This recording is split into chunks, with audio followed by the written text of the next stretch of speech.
আহ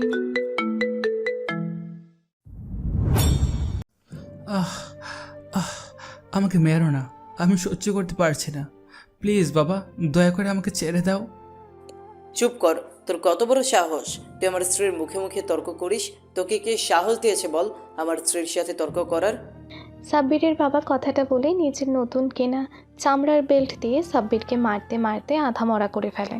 তারপর সাব্বিরের সৎ মায়ের কাছে বিড়ালের মতন গিয়ে বলে, ও, তুমি রাগ করো না কেন? শালাকে উচিত শিক্ষা দিয়েছি, আর জীবনেও তোমার মুখে মুখে কথা বলবে না। যদি বলে সেই দিনই ওর শেষ দিন। শালাকে কেটে টুকরো টুকরো করে নদীতে ভাসিয়ে দিবে। তুমিও না জানি আমার কথা কত ভাবো। এসো রুমে এসো, আজ তোমাকে মন প্রাণ উজাড় করে আদর করব। সাব্বিরের বাবা খুশিতে গদগদ করতে করতে নিজের হাঁটুর বয়সী স্ত্রীকে নিয়ে চলে যায় রুমে। তারপর ঠাস করে দরজা লাগিয়ে দেয়। সাব্বির কোনো রকমে মেঝে থেকে উঠে কিছুক্ষণ তাকিয়ে থাকে চামড়ার বেল্টের দিকে। রক্তে কালো বেল্ট লাল টকটকে হয়ে গিয়েছে। সাব্বিরের চোখ ভিজে ওঠে তখনই, যখন ওর বাবা মার রুম থেকে বিশ্রী চিৎকার ভেসে আসছিল সাব্বিরের কানে।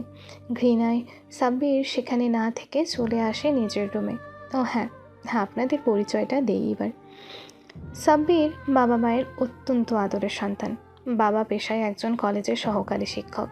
সব কিছু ভালোই চলছিল, কিন্তু সাব্বির যখন ইন্টার ফার্স্ট ইয়ারে পড়ে তখনই ওর আম্মুর ক্যান্সার ধরা পড়ে। তার ঠিক 1 মাস পরই মারা যায় ওর আম্মু। ছেলের কথা ভেবে 1 বছর বিয়ে না করলেও কলেজে অনেক সুন্দর সুন্দর কোচি মেয়েকে দেখে সাব্বিরের বাবা আর লোভ সামলাতে পারেনি। সুন্দর টুকটুকে একটা 20 বছরের মেয়েকে বিয়ে করে নিয়ে আসে ওর বাবা। আর তারপর থেকে শুরু হয়ে যায় সাব্বিরের ওপর ওর বাবার নৃশংস অত্যাচার। আর একটু আগে সাব্বিরকে অমন পশুর মতন মারার কারণটা হলো সাব্বিরকে ওর সৎমা নিষিদ্ধ প্রেমের আহ্বান করেছিল, যেটা সাব্বির প্রত্যাখ্যান করার জন্য এই শাস্তি। সাব্বির কতক্ষণ বিছানায় বসে থাকে, তারপর সোজা উঠে চলে যায় বাথরুমে। শরীরে পানি স্পর্শ লাগতেই সাব্বিরের চেহারায় বেদনার ছাপ ফুটে ওঠে। চিৎকার করতে গিয়েও সেটা নিজের মাঝেই চেপে রেখে কোনো রকমে পিঠ পরিষ্কার করে বাথরুম থেকে বের হতে দেখে ওর সৎমা নিশি দাঁড়িয়ে আছে ওর রুমের সামনে। সাব্বিরকে বের হতে দেখে নিশি মুচকি হাসি দিয়ে বলে, কিরে, তোকে কত করে বললাম আমাকে একটু সুখ দে, কিন্তু তুই আমার মতো এত হট ফিগারের মেয়েকে কাছে পেয়েও দূরে সরে গেলি, যেটা আমার সত্যিই ভাবাচ্ছে রে। দেখো আম্মু, আপনি আমার সমবয়সী, তবে আমি এতটাও খামুক নই যে নিজের সৎ মায়ের সাথে অবৈধ সম্পর্কে জড়িয়ে পড়ব। জানতাম তুই হলি কুত্তার জাত, লেজ কখনোই তোর সোজা হবে না, যতই তোকে মারি না কেন। তবে শোন, তুই যখন রাজি হলি না তখন আর কি করার, বাইরে থেকে আমার বয়ফ্রেন্ডকে নিয়ে এসে এনজয় করব। তুই তোর বাবাকে বললেও বিশ্বাস করবে না। আমি জানি আম্মু, সে যাই হোক, আপনি ঘর থেকে চলে গেলে খুশি হব। শুধু শুধু আবারও বাবার সন্দেহের কারণ হতে চাই না। আমি বুঝে গেছি এই বাসায় আমার বেশি দিন থাকাটা হবে না। যাক, বুঝতে পেরেছিস তবে দেরি করছিস কেন? বেরিয়ে যা প্লিজ, তোকে আমার ভালো লাগে না একদমই। সাব্বির নিজের কানকে বিশ্বাস করতে পারছিল না। একটা মেয়ে কতটা খারাপ হলে স্বামী স্ত্রীর গোপন কথাগুলো তার ছেলের কাছে বলতে পারে। সাব্বির দরজা লাগিয়ে দিয়ে বিছানায় শুয়ে পড়তেই লাফিয়ে ওঠে। মুখে বেদনার ছাপ, পুরো পিঠ চলে যাচ্ছে। রাত প্রায় শেষের দিকে। সাব্বির বালিশের নিচ থেকে ফোন বের করে ওর গার্লফ্রেন্ড মাহিকে ফোন দেয়, কিন্তু মাহির ফোন ওয়েটিং। বারবার কল দিতে থাকে সাব্বির, তবুও রিসিভ করছে না মাহি। প্রায় 20 মিনিট পর মাহি কল ব্যাক করে সাব্বিরকে। সাব্বির কল রিসিভ করতে মাহি চাপার রাগী কণ্ঠে বলে, এই, কি হয়েছে? সমস্যা কি তোমার? ভোরে কল দিচ্ছ কেন? দেখছো না ঘুমাচ্ছি আমি, আর আম্মু পাশে আছে। এখন কথা বলতে পারবো না, আম্মু দেখলেই আমাকে মেরেই ফেলবে। আরে পাগলি, আমি তো কথা বলার জন্য ফোন দেইনি, আসলে দেখতেছিলাম তুমি কি করছো। আর তাই এত ভোরে কার সাথে কথা বলছিলে? তখন কি আন্টি কিছু শুনেনি? আর তোমার কণ্ঠ শুনেই বোঝা যাচ্ছে তুমি প্রায় অনেক সময় ধরে কথা বলছো, এমন চাপা স্বরে, যার জন্য স্বাভাবিকভাবেই কথা বলতে পারছো। মাহি কিছুটা থতমত খেয়ে যায় আর তুতলাতে তুতলাতে বলে, ইয়ে ইয়ে মানে আসলে মামা ফোন দিয়েছিল তো, তুমি তো জানোই আমার মামা বিদেশে থাকে, তাই তার সাথেই কথা বলছিলাম। একটু আগেই না বললে তুমি ঘুমাচ্ছিলে? আর তোমার পাশে আন্টি ঘুমিয়ে, আর তোমার মামা নিশ্চিত আন্টির ভাই, তাহলে ভাই কি বোনের সাথে কথা না বলে বাগ্নির সাথে এত সময় কথা বলে? যাই হোক মাহি, সরি এত রাতে ফোন দেওয়ার জন্য। তুমি চাইলে কল কেটে মামার সাথে গল্প করতে পারো। সাব্বিরের বলতে দেরি, মাহি কল কেটে দিতে দেরি করেনি। সাব্বির ফোনের দিকে তাকিয়ে মুচকি হাসে। তারপর ওর আর সৎ মায়ের একটু আগের কথাগুলো শুনতে থাকে।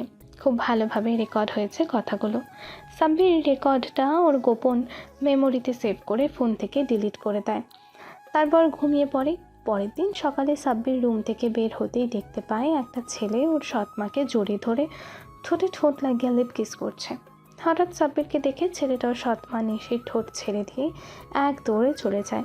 নিশি কিছুটা অবাক হয়ে পেছনে তাকায়, আর সাব্বিরকে দেখে নিশি হাসি দিয়ে বলে, কিরে কিছু দেখেছিস কি তুই? আর দেখলেও সমস্যা নেই, চাইলে তুইও করতে পারিস। জানিস এই হলো রিসান, আমার বয়ফ্রেন্ড। উফ, জানিস রিসান গতরাতে আমার শরীরে এত আদর করেছে যে আমি কি বলবো। সাব্বির ওর সৎ মা নিশির কথাগুলো শুনেও না শোনার ভান করে চলে যায় বাহিরে, আর খুঁজতে থাকে ছেলেটাকে। আর দেখতে পায় রিশান ছেলেটা ওদের বাড়ির আশেপাশে ঘুরঘুর করছে। ও সৎ মায়ের সিগন্যালের অপেক্ষায় সাব্বির হাসতে থাকে, কারণ ছেলেটা মধুর সন্ধান পেয়ে গিয়েছে যে সেটা বারবার খেতেই ঘুরঘুর করছে। সাব্বির এগিয়ে গিয়ে রিশানের পিঠে হাত দিতেই রিশান চমকে ওঠে। পালিয়ে যেতে নেবে তার আগেই সাব্বির খুব শক্ত করে রিশানের গলা টিপে ধরে নিয়ে যায় ওদের বাড়ির সামনে থাকা একটা গোডাউনে। তারপর রিশানের 4 হাত পা খুঁটির সাথে বেঁধে হাতে লোহার রড নিয়ে এসে রিশানের সামনে দাঁড়ায়। তারপর, কিরে তোর সাহস তো দেখছি খুব, বলি এত সাহস কই পেলি? জানিস না একটা মধু খেলে এলে বিপদে পড়তে হয়? ভাই ভাই আমাকে ছেড়ে দিন, আমি আর জীবনেও আসবো না। হ্যাঁ তোকে ছেড়ে তো দিবই, তা একটু বলতো শুনি, আর কতগুলো মেয়ের শরীর তুই ভোগ করেছিস? 6টা।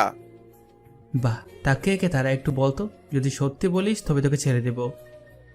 এখানকার বড়লোকের বউদের ওদের মেয়ে অথবা ছেলেকে টিউশনি করাতে যাওয়ার কিছুদিন পরই ওই মহিলারা আমাকে ওইসবের ইঙ্গিত দিত। আমিও লুটে নিয়ে ভোগ করতাম, সাথে ওদের ভিডিও ধারণ করে নেটে বিক্রি করে দিতাম। তা তো ছাত্র বা ছাত্রী জানলে কি করতি? ছাত্র জানতো না, যদি জানার ভয় থাকতো আমরা হোটেলে গিয়ে করতাম, আর ছাত্রী হলে আমি ছাত্রীকে পটিয়ে ভোগ করতাম, সাথে ওর মাকে হোটেলে এনে। বাহ সাব্বাস, তাহলে তো অনেক এনজয় করেছিস, এবার তাহলে দুনিয়া থেকে বিদায় নে।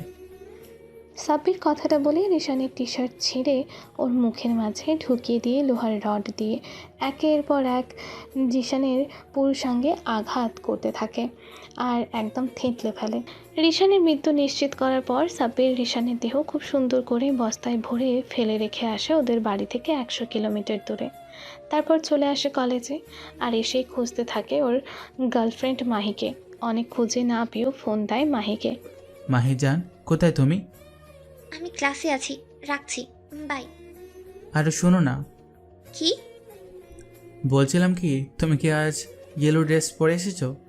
আর যার সাথে পুকুর পাড়ে ক্লাস করছো সে কি তোমার নতুন বয়ফ্রেন্ড? মানে? মানে গাটা গড়িয়ে একটু পেছনে তাকাও, তাহলে বুঝতে পারবে। মাহি ঘাড় ঘুরিয়ে পেছনে সাব্বিরকে দাঁড়িয়ে থাকতে দেখে তারপর পাশে বসে থাকে ছেলেটার বাহুডোর থেকে নিজেকে ছাড়িয়ে নিয়ে উঠে দাঁড়ায়। তারপর, সাব্বির, তুমি এখানে? কেন, কলেজ কি তোমাদের একার নাকি মাহি? তা নতুন বয়ফ্রেন্ডকে একটু দেখি। এই যে হিরো, একটু আমার দিকে তাকাও। ছেলেটা সাব্বিরের দিকে তাকিয়ে মুচকি হাসতেই সাব্বির চমকে ওঠে, কারণ ছেলেটার কেউ নয়, ওর থেকে কম করে হলেও 6 বছরের সিনিয়র একটা ভাই। এলাকায় নেতাগিরি করে বেড়ায়, নাম রাসেল। কি হয়েছে রে সাব্বির, ডাকছিস কেন? না এমনি ভাই, আমি আসছি। ভাবি ভালো থাকবেন। শোন, তোদের যা ছিল সব ভুলে যাবি। যদি কখনো দেখেছি তুই মায়ের সাথে কথা বলছিস বা কোনো বাজে কথা বলেছিস, তবে তোর খবর আছে। আরে না ভাই, কি যে বলেন। তবে হ্যাঁ, একটা কথা, যে মেয়ে 5 বছরের ভালোবাসাকে 1 মিনিটেই শেষ করতে পারে সে দ্বিতীয়বার এমন করবে না, তার কিন্তু গ্যারান্টি নেই। সাব্বির কথাটা বলে আর পিছু ফিরে তাকায় না, সোজা চলে আসে বাসায়। সাব্বিরকে বাসায় আসতে দেখে ওর বাবার আগে ছুটে এসে এক লাথি মারে সাব্বিরের পেটে। তারপর, এই জানোয়ার, তোর সাহস কি করে হলো তোর মায়ের বাথরুমে চেক দেওয়ার? সাব্বির হঠাৎ লাথি খেয়ে অনেক দূরে ছিটকে পড়ে যায়। ব্যথায় চোখ মুখ আধার নেমে আসে। কিরে, কথা বলছিস না কেন? বল, কেন চোখ দিয়েছিস তোর সৎ মায়ের বাথরুমে?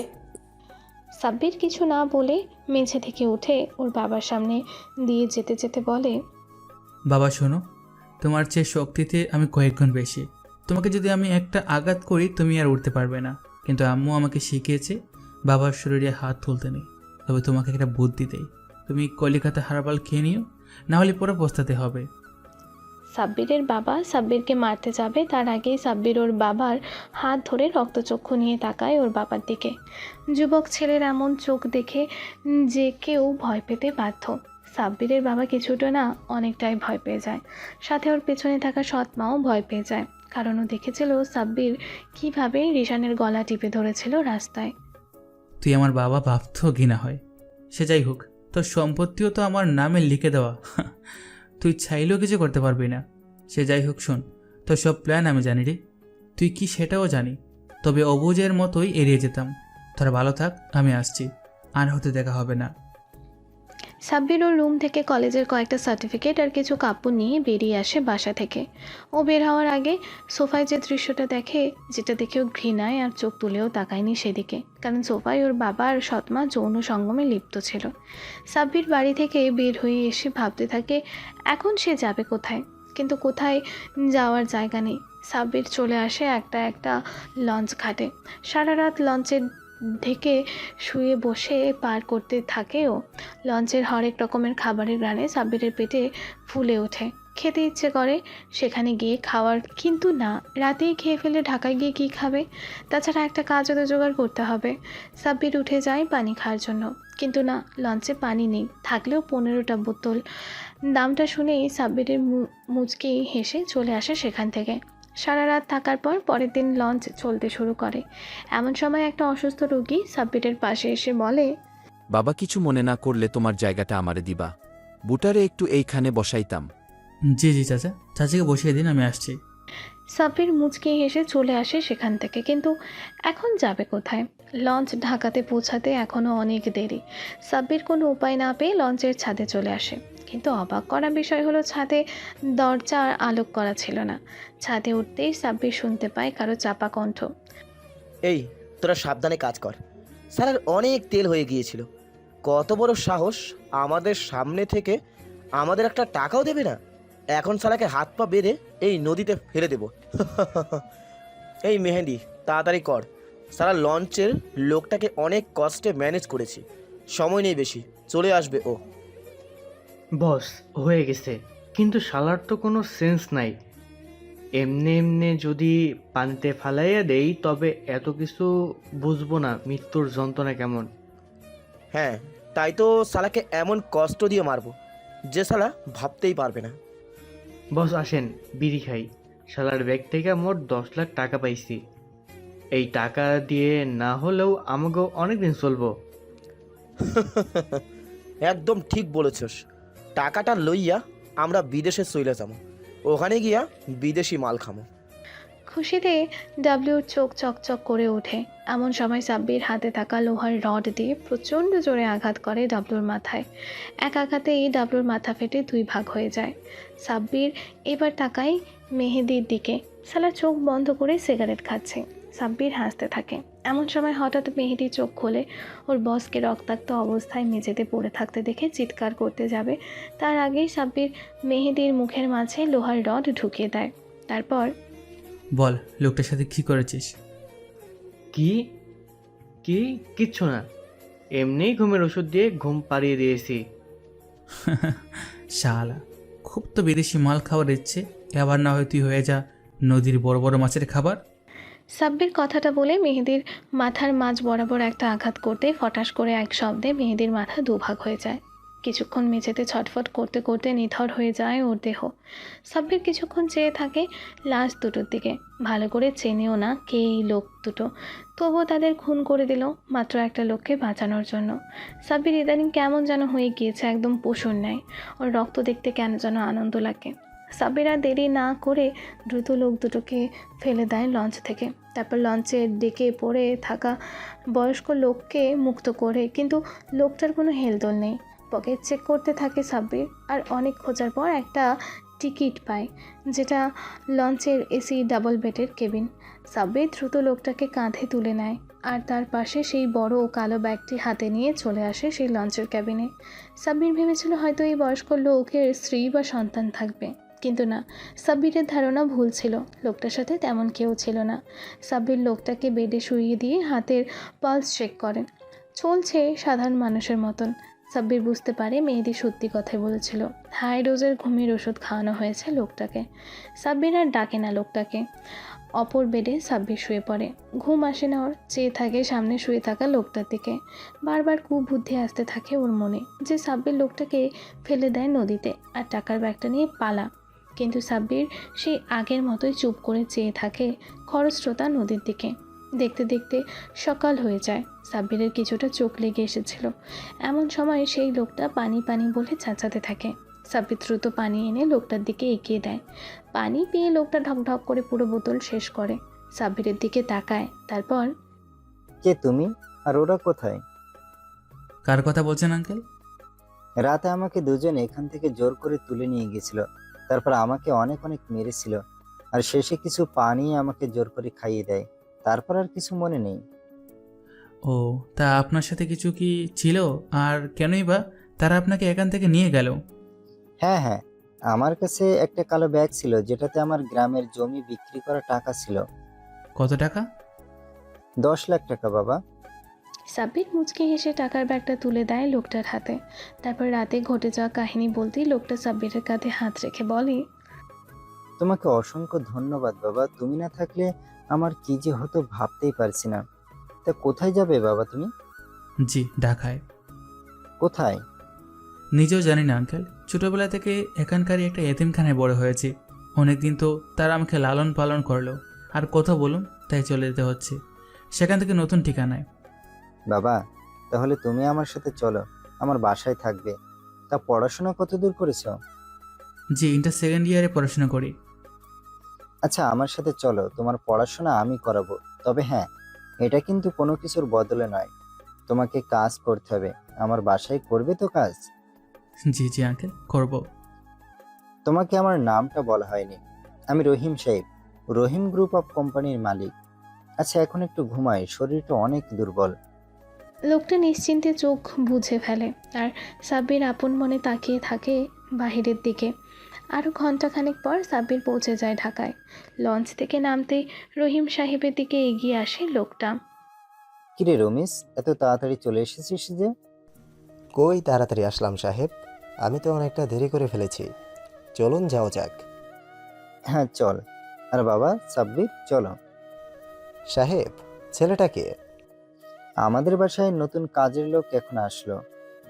রমিজ আগে আগে ব্যাগ নিয়ে চলে যায় আর তখনই রহিম সাহেব সাব্বিরকে বলে, কিছু মনে করে না বাবা, এই রমিজ হলো আমার মেয়ের গোয়েন্দা।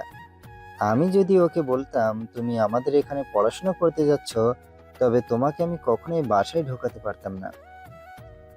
ও, রহিম সাহেব আর কিছু না বলে গাড়িতে উঠে পড়ে। সাথে সাব্বির। রমিজ বারবার সাব্বিরের দিকে আর চোখে তাকাচ্ছিল দেখেই রহিম সাহেব কিছুটা জোরে ধমক দেয় রমিজকে। রমিজ, বারবার লুকিং গ্লাসে কি দেখছিস? সামনে তাকিয়ে গাড়ি চালা, নয়তো অ্যাক্সিডেন্ট হয়ে যাবে। প্রায় ঘন্টাখানেক পর গাড়ি একটা বিশাল বড় বাসার মধ্যে প্রবেশ করে। রহিম সাহেব গাড়ি থেকে নেমে সাব্বিরকে নিয়ে যেতে থাকে। এমন সময় রমিজ বলে, স্যার, ওরে কই নিয়ে যান? এই বেটা, তুই এদিকে আয়, তোর রুম দেখাই দেই। রমিজ, ওটা তোকে দেখতে হবে না, তুই যা, নিজের কাজে যা। বেশি বকবক করবি তো চাকরি থেকে তোকে অবসর প্রদান করব। বাবা সাব্বির, চলো আমার সাথে। আঙ্কেল ব্যাগটা তো নিন, এটা আমার কাছে মনে হয় সেফ থাকবে না। এটা আমার কাছে রাখতে হবে না সাব্বির, ওটা তোমার কাছে রাখো, কোনো গুরুত্বপূর্ণ সময়ে কাজে লাগবে। আর হ্যাঁ, আমার মেয়ের সামনে তুমি চুপ থাকবে, আমি যা বলবো তুমি জাস্ট মাথা নাড়াবে। সাব্বির হ্যাঁ সূচক মাথা নাড়ায়। রহিম সাহেব সাব্বিরকে নিয়ে দরজার কলিং বেল বাজাতেই একটা মেয়ে এসে দরজা খুলে দেয়। সাব্বির মেয়েটির দিকে তাকায়, পুরোই নীল পরি। সাব্বির চোখ নামিয়ে নেয় আর মেয়েটি রহিম সাহেবের দিকে বিরক্তি ভরা চাহনি তাকিয়ে বলে, বাবা, তুমি আবার কোন সাহসী কোথা থেকে এই ভিখারির বাচ্চাকে টেনে এনেছো বলো তো? তোমাকে আমি বারবার মানা করা শর্ত, কেন নিয়ে এসেছো ওদের? আরে নীলামা, আর বলিস না, গ্রামে গিয়েছিলাম তো বাসায় ফেরার সময় এই আমার পা জড়িয়ে ধরে বাচ্চাদের মতো কাঁদতে শুরু করে। আর বলে ওর নাকি একটা কাজের খুব দরকার। বাবা মা কেউ নেই, এতিম। আর তুই তো জানিস আমি এতিমদের অনেক পছন্দ করি, তাই নিয়ে আসলাম। তুই কিছু মনে করিস না মা? ঠিক আছে, এইটাই শেষ। এরপর থেকে যদি তুমি আর কোনো অচেনা ছেলেকে এখানে নিয়ে আসো, তবে মনে রেখো সেই দিন তোমার 12টা বাজাবো আমি, আর কখনোই তোমার বাসায় আসবো না। আরে মা, তোর কথাই রইলো, আর কাউকে আনবো না, যতই আমার পায়ে পড়ে কান্না করুক, কেমন? এবার যখন এনেছি তখন প্লিজ তুই আর না করিস না। ঠিক আছে, ঠিক বাবা। তবে ওকে কোথায় নিয়ে যাচ্ছ শুনি? ভেতরে কিন্তু আমি জায়গা দেব না ওকে। আরে রমিজের সাথে রাখতাম, কিন্তু তুই তো জানিস রমিজ হলো সিগারেট পাগল। আর এই সাব্বির একদম সিগারেটের গন্ধ সহ্য করতে পারে না, তাই একে আমি চিলেকোঠার ঘরটায় রাখবো ভাবছি। ঠিক আছে। আর হ্যাঁ, ভালো কথা, রমেশের বাচ্চাকে আজকে বিদায় করবে। শালা তোমার না থাকার সুযোগে কেন টাকা মেরে দিয়েছে। আর ওর ঘরে একটা মেয়েও এসেছিল। কি বললি? রমিজের এত বড় সাহস? মা তুই ভেতরে যা, শালার ব্যবস্থা আমি এক্ষুনি করছি। রহিম সাহেব কথাটা বলে এগিয়ে যেতে গ্যারেজের দিকে সাব্বির বুঝতে পারে ভেজাল হতে পারে, তাই সাব্বির নিজেও এগিয়ে যায় সেদিকে। রহিম সাহেব গ্যারেজে গিয়েই রমিজের বুক বরাবর এক লাথি মারে। লাথিটা এত জোরে মেরেছিল যে রমিজ চেয়ার থেকে উল্টে পড়ে যায়, আর কিছুক্ষণ পরই খেঁকিয়ে ওঠে। এই বুড়োর বাচ্চা, তোর এত বড় সাহস! তুই আমার বুকে লাথি দিলি? তোকে তো আজ আমি... রমিজ কথাটা বলে দৌড়ে ওর ঘরে যায়, আর একটা ধারালো বার্মিজ চাকু নিয়ে ছুটে আসতে থাকে রহিম সাহেবের দিকে। কিন্তু তার আগেই সাব্বির মাটি থেকে বাঁশের মোটা লাথি দিয়ে ধপাস করে এক আঘাত করে রমিজের পায়ে। আঘাতটা এত জোরে করেছিল যে রমিজের পা একদম হাড্ডিবিহীন হয়ে যায়। সাব্বির বাঁশটা ফেলে দিয়ে মুচকি হাসে, রহিম সাহেবের দিকে দেখেই হাসছে। রহিম সাহেবও হাসি দিয়ে বলে, যাক সাব্বির, তোমার সাহস আছে বলতে হবে। তুমি না থাকলে শালা তো আমাকে মেরে দিত। আমি আছি যতক্ষণ আঙ্কেল, কিছুই হবে না আপনার, টেনশন করবেন না একদম। শালা তো একদম শুয়ে গেছে, কি করবে এখন? আঙ্কেল সৌদি আরবের স্টাইলে শালার দেহ থেকে কঙ্কালগুলো বের করে ফেলবো। দিন চাকুটা আমার হাতে।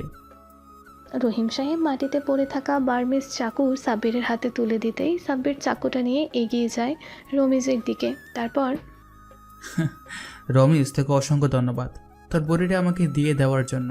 আমি এখন যে অপারেশনটা করব সেটার জন্য তুই এত এত যন্ত্রণা পাবি যে তোর আত্মাও খেপে উঠবে তোর চিৎকার শুনে। আমাকে ছেড়ে দাও, দয়া করে আমাকে মেরো না। ছাড়বো তোকে এক শর্তে। আগে বল, তুই কেন বারবার আমার দিকে আর চোখে তাকাচ্ছিলি? আসলে আমি দুটো লোক ঠিক করেছিলাম যারা রহিমকে মেরে নদীতে ফেলে দিবে আর ওর জমি বিক্রি করা টাকা নিয়ে এসে আমাকে দিবে। কিন্তু আমি অবাক হয়ে যাই রহিমকে জীবিত অবস্থায় দেখে, আর সবচেয়ে বেশি অবাক হই তোকে দেখে। তাই তো আমি বারবার লুকিং গ্লাসে তাকিয়ে তোকে চেনার চেষ্টা করছিলাম। তুই কে? কি? তার মানে শুয়ারের বাচ্চা তোরই লোক ছিল এই দুজন? এবার বলতো, কেন তুই তখন আমাকে তোর সাথে নিয়ে যেতে চাইলি? তোকে জিজ্ঞেস করতাম কিভাবে তুই রহিমের বাচ্চার সাথে এলি, আর রাতেই তোকে খালাস করে দিয়ে চলে যেতাম এখান থেকে। তা তো হলো না, তাই না রে? আঙ্কেল, আপনি দেখে আসুন আশেপাশে কেউ আছে কিনা, আর না থাকলে আমাকে অনেকগুলো ন্যাকড়া নিয়ে এসে দিন, এর কঙ্কালগুলো আমি বের করে ফেলবো। থাক সাব্বির, এসব নোংরা লোকের রক্ত আমার বাসায় ঝরুক আমি তা চাই না। শালাকে আমি যা করার করছি, তুমি বরং যাও বাবা, ফ্রেশ হয়ে এসো। রহিম সাহেবের কথায় সম্মতি জানিয়ে সাব্বির চলে আসে বাসায়। ড্রয়িং রুমে আসতেই নীলা সাব্বিরের সামনে এসে দাঁড়ায়। তারপর, শোনো, বাবা থাকতে বলেছে বলে ওখানে থাকতে দিচ্ছি। জানি তুই ছাদে ঘোরাঘুরি করবি, তবে হ্যাঁ শোন, কোনোভাবে আমার ফুল গাছের একটা ফুলও ছিঁড়বি না। জি আচ্ছা। সাব্বির আবারও চলতে শুরু করবে।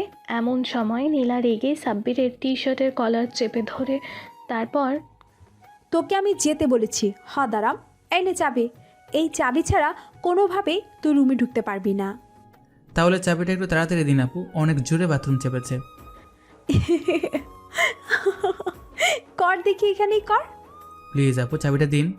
নীলা সাব্বিরের করুণ চেহারা দেখে চাবিটা দিয়ে দেয়, আর সাব্বির চাবিটা নিয়ে চলে আসে ছাদের সে চিলেকোঠার ঘরে। দরজাটা খুলে ভেতরে ঢুকতেই সাব্বির অবাক হয়ে যায়। চিলেকোঠার ঘর যে এতটা বড় হতে পারে ওর ধারণাই ছিল না। পুরো রুমটা খুব সুন্দর করে সাজানো। সাব্বির ব্যাগটা লুকিয়ে রেখে চলে যায় বাথরুমে। অনেকক্ষণ ধরে গোসল করে রুমে এসে কাপড় পরে নেয়। তারপর ছাদের একপাশে বিশাল বড় একটা দোলনা দেখে সাব্বির সেখানে গিয়ে বসে। এমন সময় অপর পাশের ছাদে একটা কম বয়সী মেয়ে এসে সাব্বিরের সামনে দাঁড়ায়।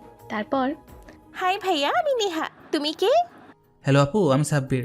তা ভাইয়া, তোমাকে তো এই বাসায় আগে কখনো দেখিনি। আমি আজই এসেছি এ বাসায় কাজ করার জন্য আপু। তুমি পড়াশোনা করো না? হ্যাঁ করি, তবে খুব কম। আচ্ছা সে যাই হোক আপু, আজ আসি, নিচে যেতে হবে। ও আরেকটা কথা ভাইয়া, তুমি দেখতে কিন্তু অনেক কিউট। সাব্বির মেয়েটির দিকে তাকিয়ে মুচকি হাসি দিতেই মেয়েটি লজ্জায় নিজের মুখ ঢেকে ফেলে। সাব্বির আর দেরি করে না, দ্রুত সেখান থেকে চলে আসে নিচে। সাব্বিরকে নিচে আসতে দেখেই রহিম সাহেব ডাক দেয় সাব্বিরকে। বাবা সাব্বির।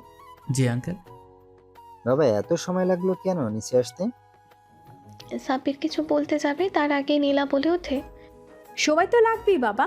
তোমার এই নতুন ছেলে পাশের বাড়ির নেহা আছে না, তার সাথেই গল্প করছিল। তোমাকে কি আর আমি এমনি বলেছি একে উপরে চিলে কোঠার ঘরটাই দিও না, রমিজের সাথেই রাখো? এত সুন্দর একটা ছেলে একটু গল্প করবে, এতে ক্ষতি কিসের শুনি? সাব্বির বাবা, রুমটা কি পছন্দ হয়েছে? জি আঙ্কেল, আমি তো ভাবতেই পারছি না ছেলেকুটার রুমও এত সুন্দর হয়। আসলে রুমটা আমার মেয়ে নিজে হাতে সাজিয়েছে। কিছুদিন পরপরই মেয়ের ইচ্ছে হয় আমাকে নিয়ে নাকি চাঁদ দেখবে, কিন্তু চাঁদ দেখতে গিয়ে চাঁদেই ঘুমিয়ে যেত। তাই আর কি ওর জন্য ওইরকম ভাবে ছাদেই ঘর বানিয়ে দিয়েছি। বাবা সব কথা সবাইকে বলতে নেই, ভুলে গেছো? এখন চুপচাপ বলো তো, রমিজকে দেখলাম না কেন? শালা রমিজের বাচ্চার হাড্ডি ভেঙে দিয়েছিস রে মা। শালার কত বড় সাহস আমাকে চাকু মারতে এসেছিল। বাবা এসব অল্প শিক্ষিত লোককে আর কাজে আনবে না দয়া করে। এই কয়েকদিনেও বিভিন্ন অজুহাতে আমাদের 10,000 টাকা নষ্ট করে ফেলেছে। যাক সমস্যা নেই মা, আজ থেকে আমি আর কাউকেই কাজে নিব না, একদম নিব না। তা বাসায় যাকে এনেছো ওর কাজ কি শুনি? ওর কাজটা অনেক রে মা। তোকে কলেজে নিয়ে যাবে, তারপর আমাকে অফিসে, তারপর বাসার বাজার, আর শেষে ওর কলেজ। মানে ও পড়াশোনা করবে? বলি টাকাগুলো কি খেলা পেয়েছো তুমি বলো তো? এত কষ্ট করে টাকা রোজগার করো কি এভাবে নষ্ট করার জন্য? নীলামা শোন, আমি কখন বললাম আমার টাকায় সাব্বির পড়াশোনা করবে? সাব্বিরকে আমি মাসে 30,000 টাকা বেতন দিব, সেটা দিয়েই ও পড়াশোনা চালাবে, আর খাওয়া আমাদের সাথে খাবে। কেন কেন আমাদের সাথে কেন খাবে? তুই জানিস না মোহাম্মদ সাল্লাল্লাহু আলাইহি ওয়াসাল্লাম কি বলেছেন? তোমরা কাজের লোককে কষ্ট দিও না, তোমরা যা খাবে, যা পরিধান করবে, তাই তাদের পরাবে এবং খাওয়াবে। আচ্ছা ঠিক আছে, তবে ওকে বলো রান্নার সময় যেন আমাকে হেল্প করে। বাবা সাব্বির, রান্নার সময় একটু নীলাকে সাহায্য করবে কেমন? জি আচ্ছা আঙ্কেল। ও হ্যাঁ বাবা, এর কোনো বাজে অভ্যাস নেই তো? মানে কোনো নেশা জাতীয় দ্রব্য সেবন করে না তো? আপু আপনি নিশ্চিন্তে থাকুন, আমি ওসব কিছুই করি না। নীলা আর কিছু বলে না, সবাইকে খাবার সার্ভ করে নিজেও খেতে শুরু করে। খাওয়ার সময়, বাবা সাব্বির, কোন বিষয়ে পড়াশোনা করো তুমি? সেটা তো জানা হলো না এখনো। জি আঙ্কেল, মেডিকেল সায়েন্স। কি তুমি ডাক্তারি পড়াশোনা করো? সাব্বির আর ওর বাবার কথা শুনে নীলা আর চোখে তাকায় ওদের দিকে, তারপর আবারও খেতে মন দেয়। জি আঙ্কেল। আচ্ছা আমি একটা কথা বলবো বলবো বলে ভাবছিলাম, যদি কিছু মনে না করেন তবে। হ্যাঁ হ্যাঁ বলো। আন্টি কোথায় আঙ্কেল? তাকে তো দেখছি না। রহিম সাহেবের চেহারা কিছুটা ফ্যাকাশে হয়ে গেল, তবুও সাব্বিরকে বুঝতে না দিয়ে মুখে হাসি ধরে রেখেই বলে, ওই যে তখন বললাম না, মেয়ের আমার চাঁদ আর তারা দেখতে খুবই পছন্দ।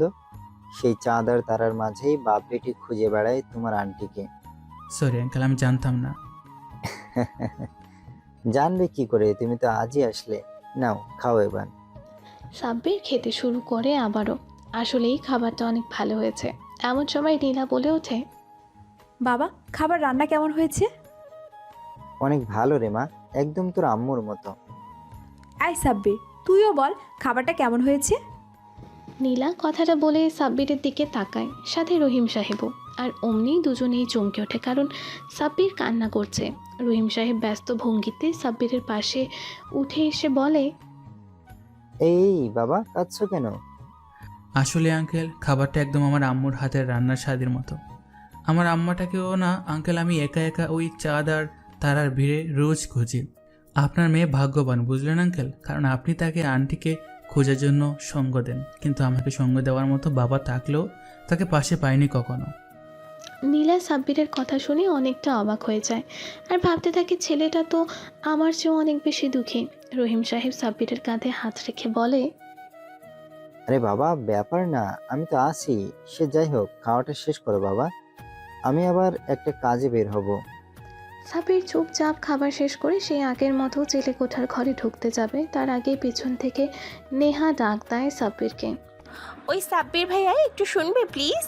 সাব্বির পেছনে ঘুরে তাকিয়ে নেহাকে দেখে মুচকি হেসে বলে, হ্যাঁ নেহা, পিচ্ছি বোন আমার, বলো। ভাই আমার জন্য ওই যে পাশের বাজার থেকে কয়েকটা আইসক্রিম এনে দেবে প্লিজ? সাব্বির কিছুটা মন খারাপ করে বলে, দিতাম, কিন্তু আমার কাছে তো টাকা নেই। আরে ধুর ভাইয়া, টাকা তো আমি দিব, এই নাও টাকা, প্লিজ তাড়াতাড়ি এনে দেবে কেমন? সাব্বির নেহার হাত থেকে টাকাটা নিয়ে নিচে নেমে যেতে নেবে, তারপর হঠাৎ কি একটা ভেবে নিজের রুমে ঢোকে, টাকাটা নিয়ে চলে আসে নিচে। তারপর বাহিরে যেতে নেবে অমনি নীলা এসে দাঁড়ায় সাব্বিরের সামনে। তারপর, এই কোথায় যাচ্ছিস তুই?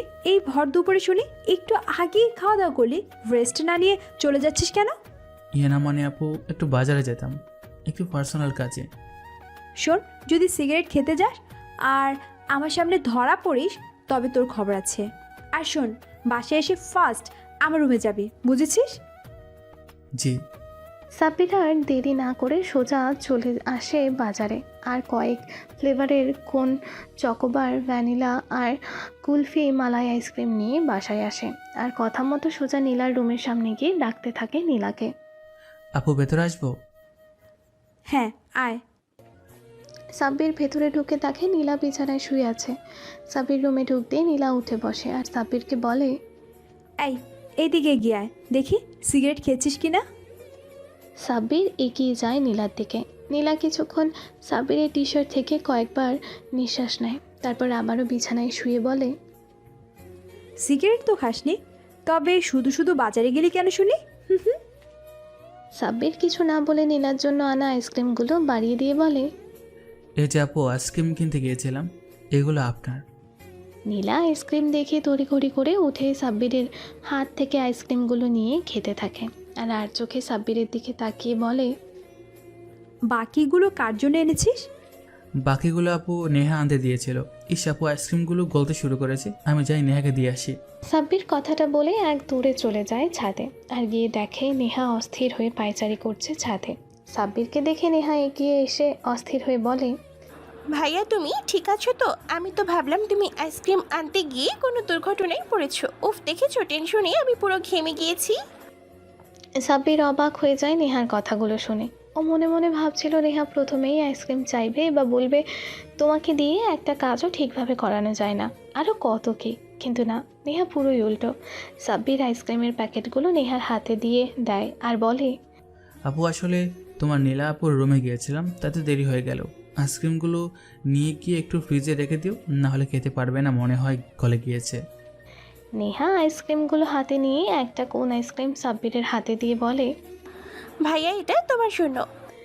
সাব্বির আইসক্রিমটা হাতে নিতেই এক দৌড়ে ছাদ থেকে নিচে নেমে যায় নেহা। সাব্বিরও মুচকি হেসে আইসক্রিমের প্যাকেট ছাড়িয়ে খেতে শুরু করে। এদিকে নীলা সিসিটিভি ক্যামেরার সাব্বির আর নেহার এমন দৃশ্য আর কথাগুলো শুনে মুচকি হাসি দেয়। নীলার ইচ্ছে করে ছাদে গিয়ে সাব্বিরের পাশে ব্যস্ত আইসক্রিম খেতে, কিন্তু কোনো এক অজানা কারণে নীলা সেটা না করে ল্যাপটপ বন্ধ করে ঘুমিয়ে পড়ে। বিকেলবেলা রহিম সাহেব সোফায় বসে খবরের কাগজ পড়ছে আর এদিকে সাব্বির দাঁড়িয়ে আছে কিচেনে। নীলা আলুর চপ, ডিমের চপ বানাতে ব্যস্ত। এমন সময় হঠাৎ করে নীলার হাতে তেলের ছিটা লাগতেই নীলা চিৎকার করে উঠার আগেই নিজের হাত দিয়ে মুখ চেপে ধরে।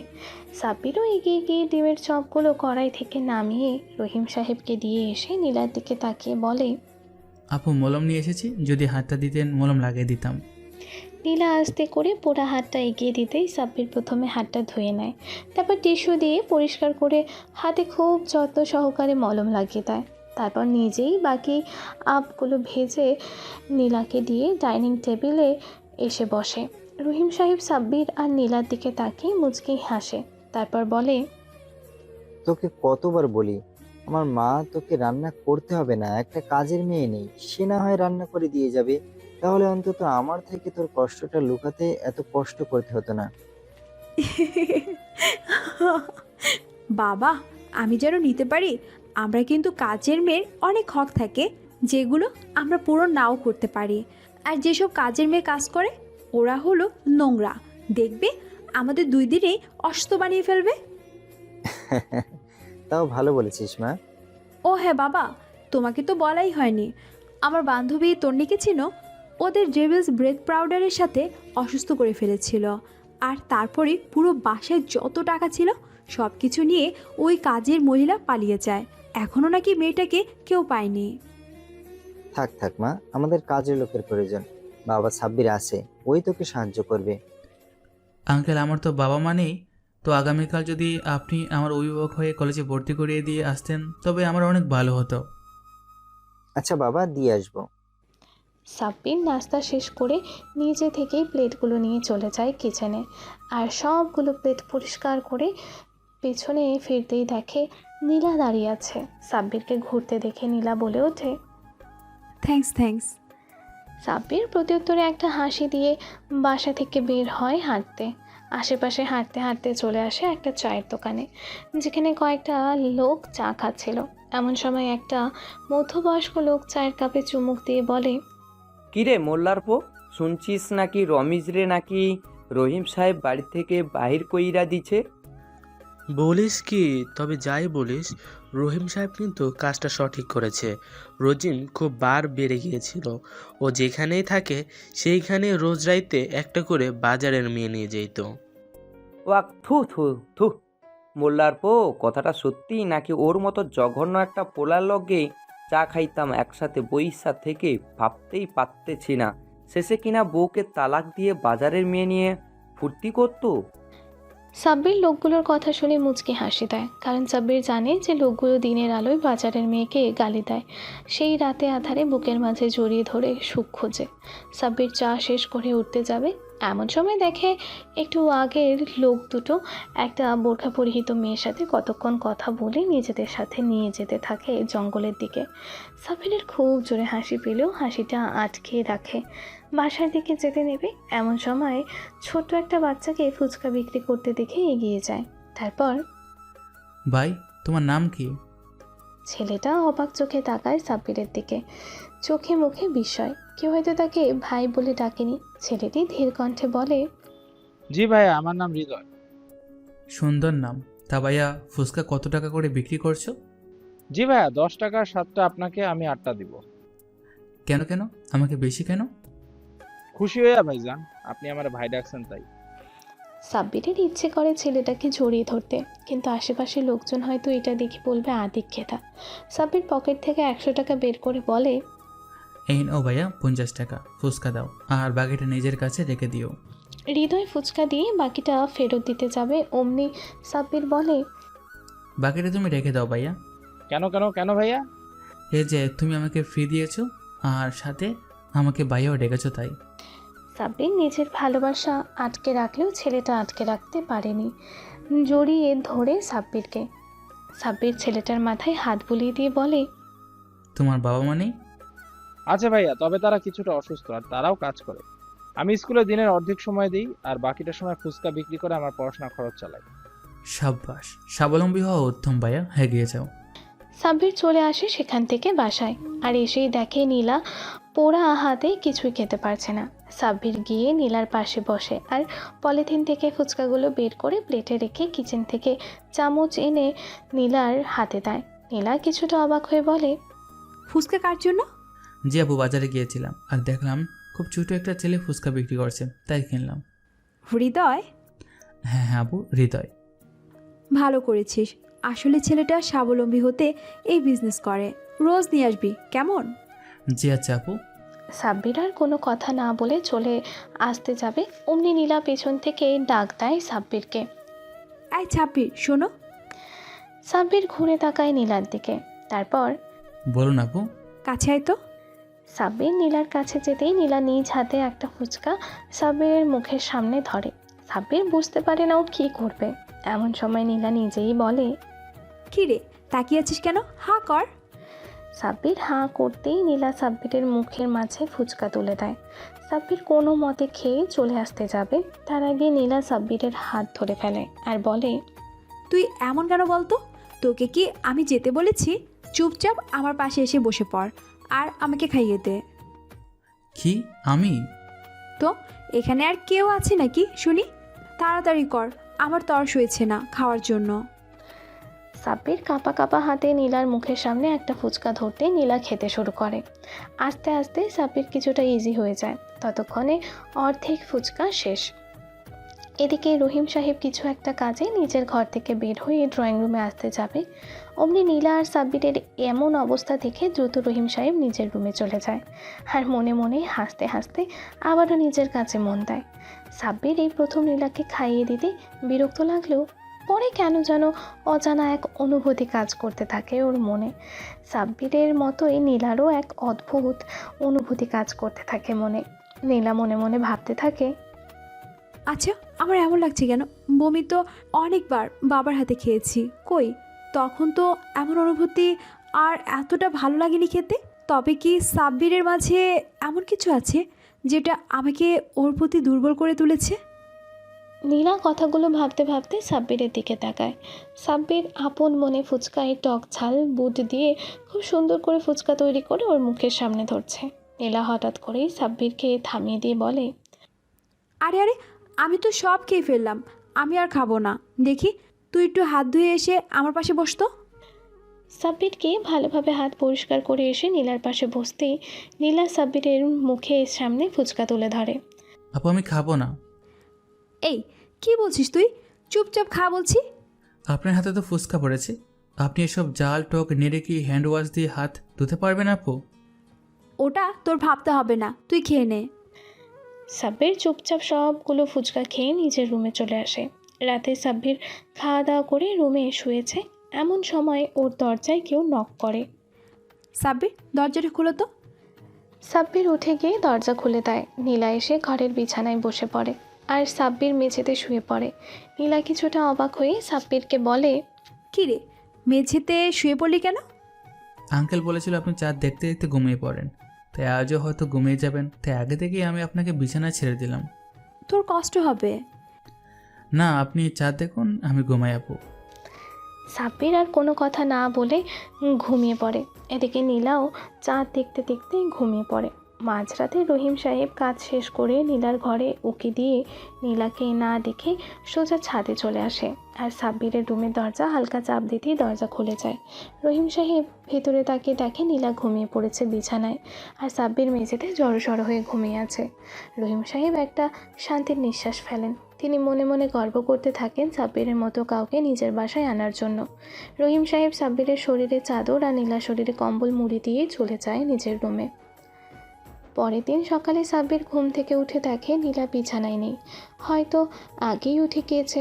সাব্বির আর দেরি না করে দ্রুত উঠে ফ্রেশ হয়ে রেডি হয়ে সব কাগজ গুছিয়ে নিয়ে চলে আসে ড্রয়িং রুমে।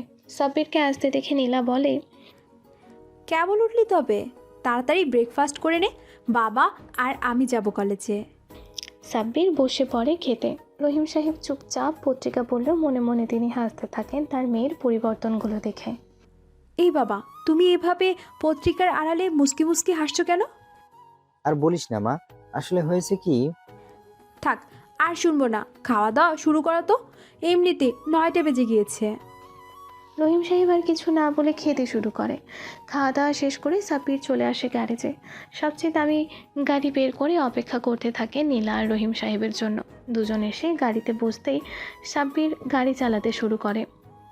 রাস্তায় কেউ কারোর সাথে কথা না বললেও কলেজে এসে গাড়ি থেকে নেমে নীলা সাব্বিরকে বলে, আমি ক্লাসে যাচ্ছি, দুপুর 2টায় ক্লাস শেষ আমার। আচ্ছা ম্যাম, আমি নিয়ে যাব আপনাকে। নিয়ে যাবে মানে তুমি নিজেও তো ক্লাস করবে এখানে। আপনাকে অফিসে কে রেখে আসবে? তবে আঙ্কেল, আমার অফিস নেই, আমার বড় 5 স্টার হোটেল আছে বুঝলে সাব্বির, আমি আশেপাশে ঘোরাঘুরি করব মাত্র। এখন চলো তোমাকে ভর্তি করিয়ে দেই কলেজে। সাব্বিরকে নিয়ে রহিম সাহেব চলে আসে অফিস রুমে আর সাব্বিরকে ভর্তি করিয়ে দেয় পুরো 1.5 লাখ টাকার বিনিময়ে। সাব্বির কিছুটা অবাক হয়ে যায়। রহিম সাহেবের কাজে একেবারে 1.5 লাখ টাকা দিয়ে দেবে সে কল্পনাও করতে পারেনি। রহিম সাহেব সাব্বিরের অবস্থা দেখে মুচকি হেসে সাব্বিরকে চোখের ভাষায় অভয় দিয়ে বলেছিল, ভয় নেই, আমি তো আছি। সাব্বির কিছু বলতে কেউ বলতে পারে না, ওর গলাটা যেন ধরে আসে। রহিম সাহেব সাব্বিরকে ক্লাসে যেতে বলে চলে যায় হোটেলে। সাব্বিরও দেরি করে না, চলে আসে ক্লাসে। সবার পরনেই অ্যাপ্রন, কিন্তু সাব্বিরের পরনে নেই দেখে সবাই তাকায় সাব্বিরের দিকে, মনে হয় সে কোনো ভিন্ন গ্রহের প্রাণী।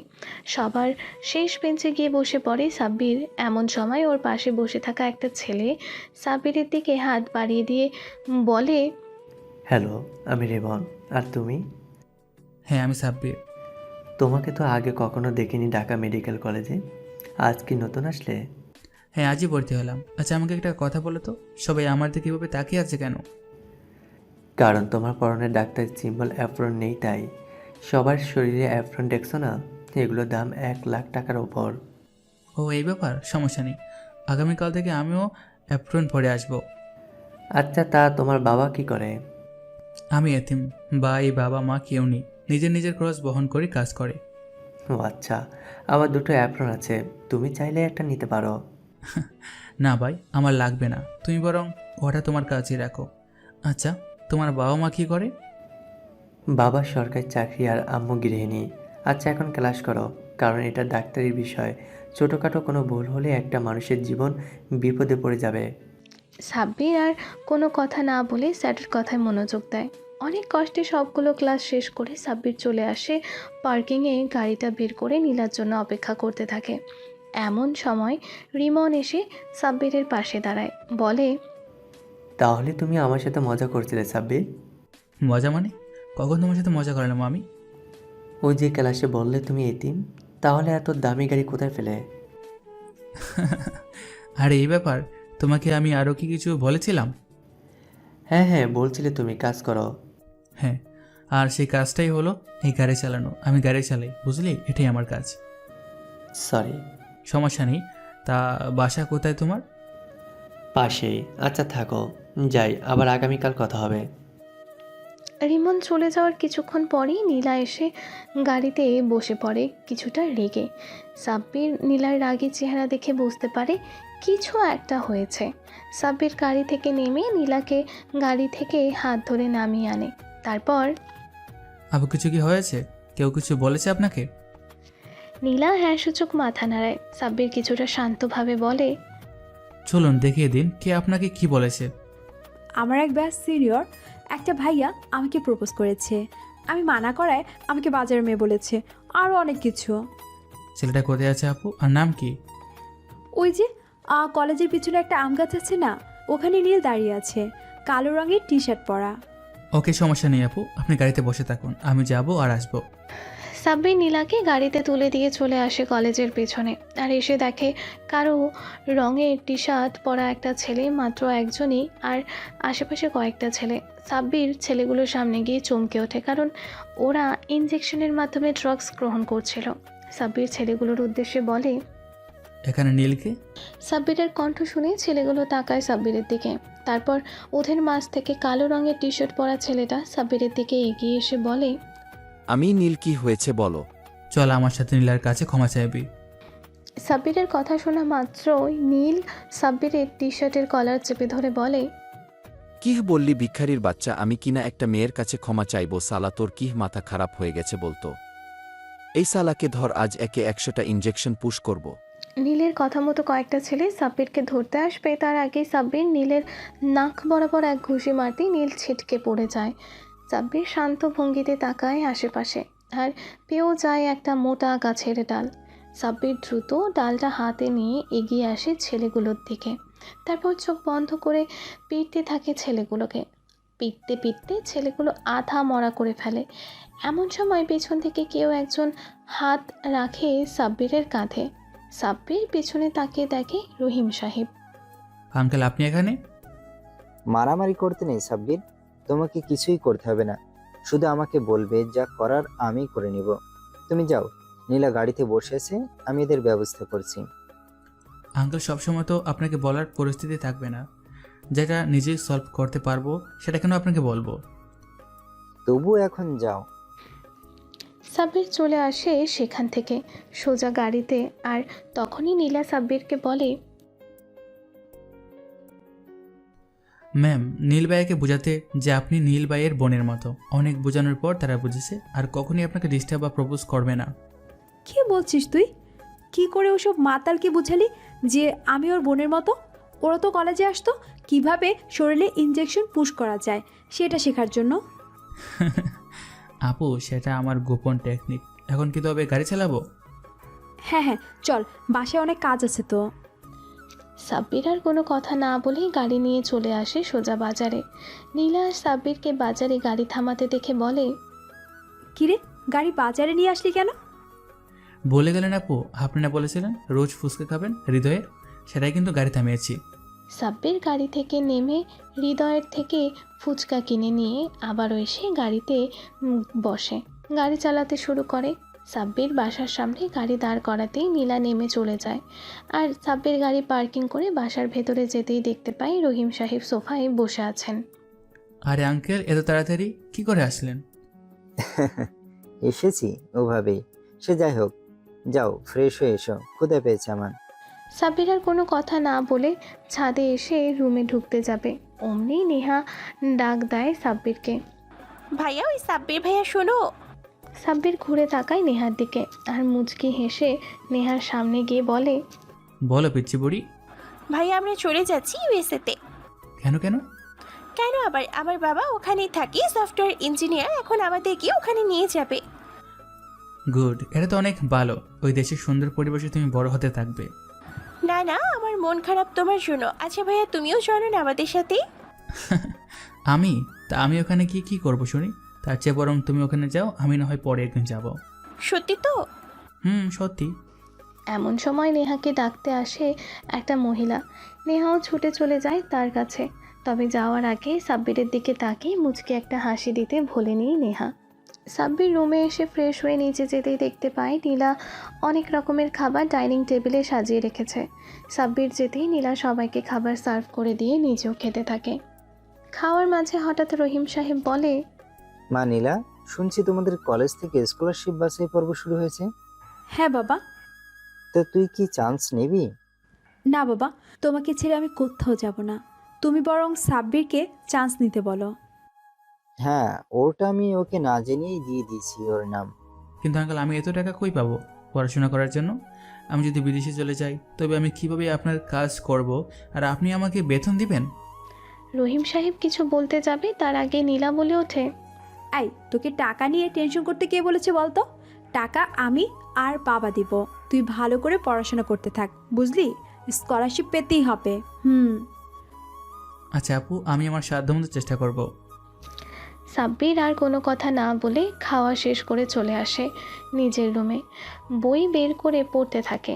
এমন সময় নীলা এসে সাব্বিরের পাশে বসে। সাব্বির নিচে বসতে যাবে তার আগেই নীলা মেঝেতে বসে সাব্বিরকে বলে, তুই উপরে থাক, আমি চাঁদ দেখে ফালতু সময় নষ্ট করতে আসিনি। আমি জানি আমার আম্মু ওইসব চাঁদ তার আর ভিড়ে নেই। সে যাই হোক, বই বের কর। আজ থেকে আমি তোর টিউটর, বুঝলি? হ্যাঁ বুঝলাম। বুঝলেই ভালো, এখন পড়তে শুরু করো। সাব্বির পড়ছে এক মনে, আর নীলা তাকিয়ে আছে সাব্বিরের দিকে এক ধ্যানে। সাব্বির কয়েকবার আর চোখে নীলার দিকে তাকালেও নীলার সেদিকে কোনো আগ্রহ নেই। সাব্বির আবারও পড়ায় মনোযোগ দেয়, কারণ কেন যেন ওর পড়তে প্রচণ্ড ভালো লাগছে। পড়তে পড়তে রাত যে কখন পেরিয়ে সকাল হয়ে গেছে কারোর কোনো খেয়াল নেই। এমন সময় রহিম সাহেব এসে তার মেয়েকে ডাকতে থাকে। নীলা, এই নীলা, কোথায় তুই মা? নীলা ওর বাবার ডাকে ঘর থেকে বেরিয়ে আসে। আশেপাশে তাকে দেখে সকাল হয়ে গেছে। নীলা অবাক হয়ে যায়, সে না রাতে এসেছিল সাব্বিরের রুমে, তবে সকাল হলো কি করে? এই, সকাল হলো কি করে? জানি না আপু, আমার পুরোটাই বই মুখস্থ হয়ে গিয়েছে। কি? এত কঠিন বই তোর এক রাতে মুখস্থ হয়ে গিয়েছে? হ্যাঁ, গত রাত থেকে প্রায় আমি পুরো বইটা 100 বার বেশি পড়েছি, তাই মুখস্থ হয়ে গিয়েছে। নীলা কিছু বলতে যাবে তার আগেই ওর বাবা রহিম সাহেবের কণ্ঠ ভেসে আসে। উফ মা, আসছিস না কেন? সকাল হয়ে গেছে তো, ক্ষুধা পেয়েছে আমার। আসছি বাবা, সাব্বিরকে পড়াচ্ছিলাম তো। আচ্ছা ঠিক আছে, তাড়াতাড়ি আয়। নীলা সাব্বিরকে নিচে আসতে বলে দ্রুত চলে যায়, আর সাব্বিরও ফ্রেশ হয়ে রেডি হয়ে চলে যায় নিচে। ততক্ষণে নাস্তা রেডি। সাব্বির নাস্তা খেতে বসে যায়। নাস্তা শেষ করে সাব্বির উঠে বাইরে চলে যায় গাড়ি বের করার জন্য। এরই মধ্যে নীলা সব কিছু গুছিয়ে রেখে গাড়িতে এসে বসতেই সাব্বির গাড়ি নিয়ে চলে আসে সোজা কলেজে। কিন্তু কলেজে আসতেই সাব্বির আর নীলা অবাক হয়ে যায়, কারণ কলেজের গেটের সামনে নীল আর ওর বন্ধুদের নৃশংস দেহ ঝুলে আছে। নীলা ভয়ে চিৎকার করে ওঠে, সাব্বিরকে চেপে ধরে বলে, সাব্বির প্লিজ তাড়াতাড়ি এখান থেকে চল, আমি দেখতে পারছি না, ওদের ভয় করছে আমার অনেক। সাব্বির দ্রুত গাড়ি নিয়ে সেখান থেকে চলে আসে একটা খোলামেলা জায়গায়। গাড়ি থেকে নেমে সাব্বির নীলাকে নিয়ে হাঁটতে থাকে সামনের দিকে। এমন সময় নীলা সাব্বিরকে বলে, বিদেশে গিয়ে ভুলে যাবি না তো আমাকে? আরে না, কিছু বলেন না আপু। শোন, ওটা কিন্তু নগ্ন নারীর দেশ, নিজেকে সামলে চলবি কেমন? আর মন দিয়ে পড়াশোনা করবি, একদম ফাঁকি দিবি না, তাহলে কিন্তু তোর খবর আছে বলে দিচ্ছি। আপু, এখনো আমি স্কলারশিপ পাইনি। তবু তোকে আগে থেকে বলে রাখছি। সাব্বির আর কিছু বলে না, চেয়ে থাকে সামনের দিকে। বিশাল বড় একটা লেক, আর লেকের মাঝে অসংখ্য বালি হাঁস গোসল করছে। সাব্বির নীলাকে বলে, আপু, নৌকায় উঠবেন? না, আমার ভয় করে, তবে তোর গল্প শুনতে আমার খুব ইচ্ছে করছে। প্লিজ সত্যি করে বলবি তোর সাথে কি হয়েছে? ওসব শুনে কি হবে আপু? শুধু শুধু নিজের কষ্টের ভাগ আপনাকে দিতে কেন যাব আমি? না না, প্লিজ বল না তোর সাথে কি হয়েছিল। আসলে আমার আম্মু মারা যাওয়ার একটা বছর বাবা বিয়ে না করলেও বাবা একটা কলেজের শিক্ষক থাকায় অনেক মেয়েই বাবাকে ইমপ্রেস করার চেষ্টা করতো শুধু ভালো রেজাল্ট করার জন্য। এমনকি অনেকে নিজের দেওয়াটাকেও বিলিয়ে দিতে দ্বিধা করতো না। বাবা সেসব থেকে নিজেকে বাঁচালেও শেষে একটা মেয়ের উপর বাবা দুর্বল হয়ে পড়ে, আর যা হবার তাই হয়। মেয়েটাকে বাবা বিয়ে করে আনে। তখন বাবার বয়স 50 আর মেয়েটার বয়স 20। বাবার যৌবন তখন পোড়ায় আর মেয়েটার যৌবন তখন সরু। রোজ রাতে আমি শুনতাম বাবা আর সৎমার সেই সুখের গঙ্গানের শব্দ। খুব কষ্ট পেতাম তখন। নিজের আম্মুর বেঁচে থাকতে অমন শব্দ আমি কখনোই শুনিনি। এটাই হতো নিজের আম্মু আর সৎ মায়ের মধ্যে পার্থক্য। বাবা বিয়ে করলেও কোনোভাবেই মেয়েটাকে স্বামীর পূর্ণাঙ্গ সুখ দিতে পারতো না, আর তাই তো সৎ মায়ের নজর আমার উপর পড়ে। আমাকে ইঙ্গিত দিতে থাকে অবৈধ সম্পর্কে জড়িয়ে পড়ার, কিন্তু আমি তাকে নিজের মায়ের মতো ভেবে নিয়েছিলাম। কিন্তু তবুও সৎমা আমাকে সেই নিষিদ্ধ কাজে আহ্বান করতে থাকে। আমি রাজি না হয় বাবাকে বিভিন্নভাবে মিথ্যা অভিযোগ দিয়ে আমাকে মার খাওয়ায়। এমনই সৎমা বাবার অজান্তেই নিজের বয়ফ্রেন্ডকে এনে বাসায় যৌন সঙ্গমে লিপ্ত হতো, আর আমি সেটা হাতে নাতে ধরার পর সৎমা হয়তো দূরেই থাক বরং খুশি হয়ে আমাকে শোনাতে থাকে তাই বয়ফ্রেন্ড তাকে রাতে কীভাবে আদর করেছে। আমি কিছু বলতে পারিনি, তবে আমি যখন বাসা থেকে বের হয়ে এসে দেখতে পাই সৎমায়ের প্রেমিক মধু খাওয়ার জন্য তখনও আমাদের বাসার আশেপাশে গুড়গুড় করছিল। তখন নিজের রাগকে কন্ট্রোল করতে পারিনি। শালাকে তুলে নিয়ে গিয়েছিলাম আমার গোপন একটা ঘরে। তারপর এমনভাবে মেরেছিলাম যে সেটা বললে আপনি বয়ে শিউরে উঠবেন। ছেলেটাকে মেরে যখন আমি বাসায় ঢুকি তখনই বাবা এসে আমাকে টি শার্টের কলার চেপে ধরে বলে আমি নাকি সৎমায়ের গোসল দেখেছি। ভাবতেই আমার ঘৃণা শুরু হয় বাবার উপর। সেদিন আমি এতটা রেগে গিয়েছিলাম যে বাবা নিজেও আমাকে ভয় পেয়ে যায়। রাগে নিজের রুম থেকে সব কিছু গুছিয়ে ড্রয়িং রুমে আসতেই এক অনাকাঙ্ক্ষিত ঘটনার শিকার হই। দেখি নিজের বাবা আর সৎমা উলঙ্গ হয়ে যৌন সঙ্গমে লিপ্ত হয়েছে। ইচ্ছা করছিল তাদের কুপিয়ে মেরে দিই, তবে নিজেকে এই বলে সান্ত্বনা করেছিলাম যে নিয়তির প্রতিশোধ বড়ই নিষ্ঠুর। চলে আসি সেখান থেকে। আমি আর ফিরেও তাকাইনি সেদিকে। ছি, একটা মেয়ে এমন হতে পারে ভাবতেই পারছি না। সে যাই হোক, সন্ধ্যা হয়ে গেল প্রায়, চল বাসায় যাই, বাবা মনে হয় একা রয়েছে বাসায়। সাব্বির কিছু না বলে চলে আসে বাসায়। সাব্বিরকে দেখেই রহিম সাহেব এসে জড়িয়ে ধরে, বলে, বাবা সাব্বির, তুমি দেখি সত্যি অনেক ভাগ্যবান। তুমি স্কলারশিপ পেয়ে ইউএসএ-তে যাচ্ছ, তাও আবার একটা ফুল ফ্রি। কিন্তু আঙ্কেল, আমি আপনাকে ছেড়ে যেতে চাই না। আরে বাবা, একেবারে তো যেতে দিচ্ছি না, জাস্ট পড়াশোনার জন্য। 6 বছর কোনো ব্যাপারই না, দেখতে দেখতে কেটে যাবে। সাব্বির কিছু বলতে গিয়েও বলতে পারেনি সেদিন রাতে সাব্বির শুয়ে আছে বিছানায়। এমন সময় নীলা এসে বসে সাব্বিরের পাশে। তারপর সাব্বিরের মাথায় হাত বুলিয়ে দিয়ে বলে, সাব্বির শোন, আমার স্বপ্নটা তোর মাধ্যমে পূরণ করতে চাই আমি। কথা দে আমায়, আমার স্বপ্ন পূরণ করবি। কথা দিলাম আপু, আপনার স্বপ্ন পূরণ করব আমি। নীলা আলতো করে সাব্বিরের কপালে চুমু দিয়ে চলে যায়, যার জন্য সাব্বির মোটেও প্রস্তুত ছিল না। নীলাও হঠাৎ এমন কিছু করবে ভাবতেও পারেনি, তাই তো দ্রুত ছুটে গিয়েছিল সাব্বিরের রুম থেকে। দেখতে দেখতে সময় চলে আসে সাব্বিরের বিদায় নেওয়ার। সাব্বির দাঁড়িয়ে আছে এয়ারপোর্টে, হাতে দুটো ব্যাগ। এক হাতে সে লঞ্চ থেকে উদ্ধার করা টাকা, আর আরেকদিকে কাপড়। রহিম সাহেব সাব্বিরকে জড়িয়ে ধরে কেঁদে ফেলে আর বলে, ভাবতেই পারিনি এই অচেনা ছেলেটা আমাদের বাবা মেয়ের সংসারের সদস্য হয়ে যাবে।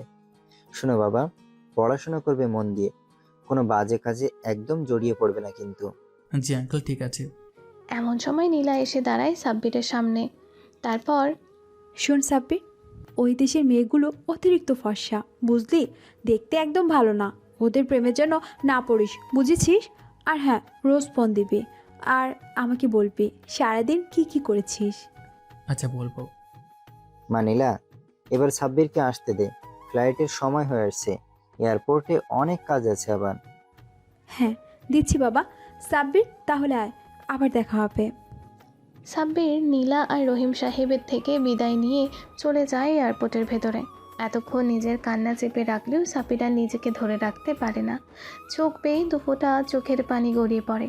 সাব্বিরকে কাঁদতে দেখে ওর পাশে ছোট্ট একটা পিচ্চি মেয়ে সাব্বিরের চোখের পানি মুছে দিয়ে বলে, চাচ্চু, কাঁদছো কেন? বাবা মাকে মিস করছো বুঝি? সাব্বির হ্যাঁ সূচক মাথা নাড়াতেই মেয়েটা ছোট্ট দুটি হাত দিয়ে সাব্বিরকে নিজের দিকে টেনে নিয়ে সাব্বিরের কপালে একটা চুমু দিয়ে বলে, নাও, আদর করে দিলাম, এবার তো হাসবে। সাব্বির মুচকি হাসে, সাথে মেয়েটিও। এমন সময় স্পিকারে সাব্বিরদের ফ্লাইটের নাম বলতেই সাব্বির মেয়েটির থেকে বিদায় নিয়ে চলে আসে সেখান থেকে। জানালার পাশের সিটে বসে সাব্বির তাকিয়ে থাকে বাইরের দিকে। এমন সময় তার পাশে বসে থাকা বয়স্ক মহিলা সাব্বিরকে বলে, বাবা, একটু আমার হাত চেপে ধরবে প্লিজ? আমার প্রচুর ভয় করে তো। জি আন্টি, অবশ্যই। সাব্বির বয়স্ক মহিলার হাত চেপে ধরে, আর বয়স্ক মহিলা নিশ্চিন্তে চোখ বন্ধ করে ফেলে, মুখে খুশির ছাপ। হয়তো তিনি ছুটে চলেছে তার কোনো আপন মানুষের কাছে। আন্টি, ইউএসএ কার কাছে যাচ্ছেন? নিজের একমাত্র ছেলের কাছে বাবা। স্বামীর কবরটা দেখতে এসেছিলাম, আবার চলে যাচ্ছি। আপনি কি একাই এসেছেন? না, আমার ছেলে ইকোনমিক ক্লাসে বসেছে আর আমাকে বিজনেস ক্লাসে বসিয়েছে। কেন কেন? কারণ ছেলের কাছে অত টাকা নেই তাই, আর আমার ইকোনমিক ক্লাসে বসতে কষ্ট হয়। সাব্বির মাথা তুলে পর্দার আড়াল দিয়ে তাকায় ইকোনমিক ক্লাসের দিকে। একটা মাঝ বয়সী ছেলে খুব অস্বস্তির হয়ে তাকিয়ে আছে তাদের দিকে। সাব্বিরের বুঝতে বাকি থাকে না লোকটাই বয়স্ক মহিলার ছেলে। সাব্বির হাসি মুখে নিজের ব্যাগটা নিয়ে চলে যায় ইকোনমিক ক্লাসে, আর বয়স্ক মহিলার ছেলেকে পাঠিয়ে দেয় তার সিটে। লোকটা কিছুক্ষণ না করলেও পরে খুব আবেগের বশে জড়িয়ে ধরে তাকে, ছুটে যায় তার মায়ের পাশে। সাব্বির তাদের দিকে তাকিয়ে মুচকি হাসি দেয়। এদিকে সাব্বিরকে বিদায় দিয়ে রহিম সাহেব আর নীলা কান্নায় ভেঙে পড়ে, তবুও নিজেদের শক্ত করে চলে আসে বাসায়। নীলা আর ওর বাবা বসে আছে সোফায়। রহিম সাহেব তার মেয়ের মাথায় খুব যত্ন করে হাত বুলিয়ে দিচ্ছে আর গল্প বলছে। এমন সময় নীলা ওর বাবাকে বলে, বাবা, তুমি সাব্বিরকে কোথা থেকে আনলে? সত্যি করে বলো তো। তোকে বলেছিলাম না, গ্রামের বাসায় আমাদের কিছু সম্পদ আছে, সেগুলো বিক্রি করতে যাবে। আর সেই কথাটা রমিজের বাচ্চা শুনেছিল, আর লোভে পড়ে আমার পেছনে ওর ভাড়া করা গুন্ডা লাগিয়ে দেয়, যারা আমাকে যাওয়ার সময় কিছু না বললেও ফেরার সময় লঞ্চে অনেকগুলো ঘুমের ওষুধ খাইয়ে অচেতন করে ফেলে। তারপর কি করেছে জানি না, তবে চোখ খুলে দেখি সাব্বির বসেছে আমার সামনে। আর আমার চোখ খুলতে দেখে খুশি হয়ে প্রথমেই আমার সেই টাকার ব্যাগ এগিয়ে দেয়। তখন আমি ওকে জিজ্ঞেস করি, ওই লোক দুটো কই? তখন সাব্বির বলেছিল, ওদের কর্মের ফল ওদের বুঝিয়ে দিয়েছি। কথায় কথায় জানতে চাই ওর বাবা মা আছে নাকি। ও বলে ও এতিম, ওকে দেখে মায়া হয় বলে নিয়ে এসেছিলাম। ও হ্যাঁ, তা তোর পড়াশোনা তো শেষ, এবার অন্তত বিয়েটা করেই ফেল। বাবা, তুমি বুঝো না বুঝোর ভান করো কেন বলো তো? আমার পড়াশোনা শেষ হলো, তোমার জামাই তো পড়তে চলে গেল বিদেশে, তাহলে কি করে বিয়ে হবে শুনি? রহিম সাহেব ফিক করে হেসে দেন তার মেয়ের কথায়, তারপর মাথা চুলকিয়ে বলেন, তাই তো, এটা তো ভাবিনি। তারপর বাবা মেয়ে জোরে হেসে ওঠে। দেখতে দেখতে 6টা বছর পার হয়ে যায়। এ সাব্বির, কি ভাবছো এত গভীরভাবে? পরিবারকে মিস করছো বুঝি? হ্যাঁ কিছুটা। তার রেজাল্ট কতদূর দিল? 2 নম্বর বলেছে, এখন টপ যে হয়েছে তার নাম বলবে। সাব্বির কিছু বলতে যাবে তার আগে সঞ্চালক বলে ওঠেন, এভাবে ইউএসএ ইউনিভার্সিটির অফ মেডিকেলের মাঝে ফার্স্ট হয়েছে বাংলাদেশি সাব্বির। সাব্বিরের নাম শুনে হ্যারি পটার জোরে হাততালি বাজাতে বাজাতে জড়িয়ে ধরে সাব্বিরকে। সাব্বিরও জড়িয়ে ধরে। নিজের সার্টিফিকেট সহ সব কিছু গুছিয়ে নিয়ে সেই দিন রাতে ইউএসএ ছেড়ে চলে আসে বাংলাদেশে। ঘন ঘন দরজায় কলিং বেল বাজানোর শব্দে নীলা রেগে হাতে বেলুন নিয়ে দরজা খুলতেই সাব্বিরকে দেখে চিৎকার করে উঠে জড়িয়ে ধরে, চুমুতে চুমুতে ভরিয়ে দেয় সাব্বিরকে। রহিম সাহেবও এসে মেয়ের পাগলামি দেখে হেসে ফেলেন আর বলে, বাবা সাব্বির, আমার পাগলিটাকে বিয়ে করে নাও আজই। তোমার অপেক্ষায় মেয়েটা তো বুড়ি হয়ে গেল প্রায়। সাব্বির কিছু বলতে পারে না, শুধু মুচকি হেসে বলে, আপনার কাছে বুড়ি হলো, আমার কাছে আপনার মেয়ে আঙ্কেল পৃথিবীর সবচেয়ে সুন্দরী নারী। সেই রাতেই সাব্বির আর নীলার বিয়ে হয়ে যায়। দুজনেই বাসর ঘরে বসে আছে।